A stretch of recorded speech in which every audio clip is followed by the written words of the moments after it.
அஸ்ஸலாமு அலைக்கம். Hi friends, morning ஒரு குட்டி மினி விலாக் பார்க்கலாமா? கிச்சன் பக்கம் வந்தவொடனே ஒரு அடுப்பில் வந்து சோறு பொங்க ஸ்டார்ட் பண்ணியாச்சு. இன்னொரு அடுப்பில் வந்து குழம்பு என்னடா வைக்கன்னு பார்க்கும்போது ஒரு 3 கத்திரிக்காய் இருந்துச்சு. இதை வச்சு கார சாரமான புளிக்குழம்பு வச்சிடலாமன்னு ரெடி பண்ணிக்கிட்டு இருந்தேன்.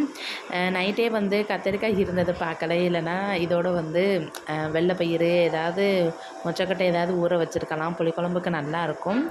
புளிக்குழம்பு வச்சுட்டு அதுக்கப்புறம் காலையில் பிரேக்ஃபாஸ்ட்டுக்கு வந்து சேமியா வந்து பிள்ளைங்களுக்கு நார்மலாக கிண்டினதை விட இந்த மாதிரி பிரியாணி எனக்கா ரெடி பண்ணி சேமியா கிண்டி கொடுக்கும்போது பிள்ளைங்க வந்து சாப்பிட்டுட்டு போயிருந்தாங்க. நான் காலையில் பிரேக்ஃபாஸ்ட்டு பிள்ளைங்களுக்கு கொடுக்குறதுக்கு நம்ம படுத பாடு நமக்கு மட்டும்தான் தெரியும்.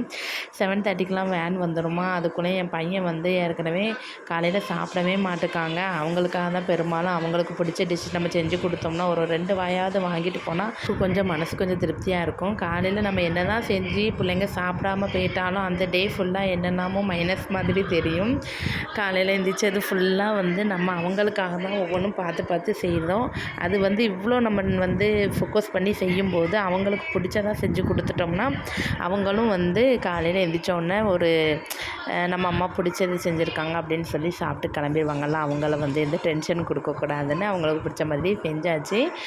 அதுக்கப்புறம் கத்திரிக்காய் புளிக்குழம்பும் நல்லா வந்துருந்துச்சு.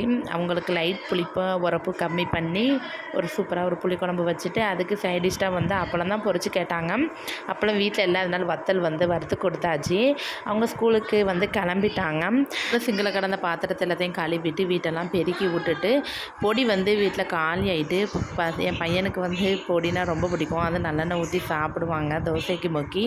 சரி அவங்களுக்கு பொடி வந்து ப்ரிப்பேர் பண்ணிடலாமன்னு வறுத்து வச்சுருந்தேன். வறுத்ததை நல்லா ஆற வச்சுட்டு அதுக்கப்புறம் பாலுமே வந்துட்டு அதையும் காய்ச்சி ஒரு உரமாக வச்சுட்டு பொடியும் திரித்து வச்சாச்சு. இனிமேல் நைட்டுக்கு வந்து பிள்ளைங்களுக்கு தோசை சுட்டு கொடுக்கும்போது சைடிஷ்டாக அதை வச்சு சாப்பிட்டுக்கிடுவாங்க.